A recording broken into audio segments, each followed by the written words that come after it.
So mga tol, matapos po nating maibalita kanina lang na nanalo ang pambato natin na si Olympian Charles Suarez via unanimous decision sa laban niya sa Amerika kontra kay Luis Coria. Sa naganap naman po na main event sa laban na yan, panalo din po ang prospect ng top rank na si heavyweight Gerald Anderson.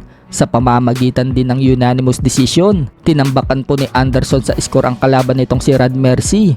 Isa nga po itong former WBA Cruiserweight World Champion, pero hindi po napabagsak ni Anderson ang dating kampiyon na inaasahan ng mga fans. Dahil sa panalo ni Anderson, umabante na ang record niya sa 17 wins and no losses. Nadepensahan po niya ang WBC USA Heavyweight at WBO International Heavyweight title. Bumagsak naman ang record ng dating kampiyon sa 32 wins and 3 losses. Samantala, matapos po ang majority draw na laban ni Robson Consecao dito kay Emmanuel Navarrete noong nakalipas na taon, muli nga po nagbabalik si Robson Consecao. Panalo po kasi siya sa laban nito kontra kay Jose Guardado. 2 beses pong pinabagsak ni Consecao ang kalaban sa round 7 at nakuha niya ang panalo via technical knockout sa round 7. Umabante na ang record ni Consecao sa 18 wins, 2 losses and 1 draw. Sa kabilang dako naman mga tol, nagsalita na nga po si Mel Fajardo sa pagkatalo niya kahapon sa bansang Japan kontra sa Thai fighter na si Tanong Saksimsri via unanimous decision at maagawan po ng belt si Fajardo ang OPBF Light Flyweight title. Paliwanag nga po ni Fajardo sa kanyang FB, "Move forward. Ginawa naman umano niya lahat, pero ganun daw talaga ang boxing."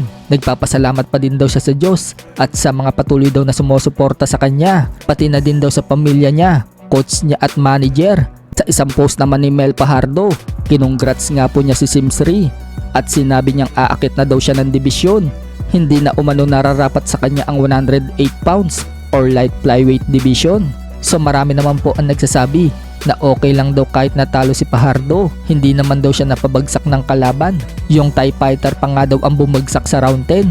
Lumamang lang daw talaga sa puntos ang kalaban kaya nakuha na ito ang panalo. Marami nga din po ang nanghihinayang mga tol dahil talo na daw dapat itong Thai fighter kung maaga daw napabagsak ni Fajardo ang kalaban. Naubusan na din daw kasi ng lakas si Fajardo sa round 11 at round 12. Noong mga early rounds daw kasi mga tol, hindi daw tumatama ang mga suntok ni Fajardo. Kung tumama lang daw sana ng maaga, baka natapos agad ni Fajardo ang kalaban.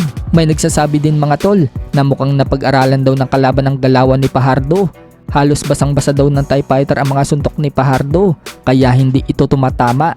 Samantala, nagbigay naman ng motivate ang batikang referee na si Danrek Tapdasan sa mga Pinoy boxers natin na natalo. Aniya, sa mga boxers umano na natalo, hindi pa daw katapusan ng mundo ang pagkabigo. Learning experience daw ang pagkatalo at gawin daw motivation yan para ma-improve pa daw sa susunod na laban. Huwag din daw ma-discourage sa pagkatalo.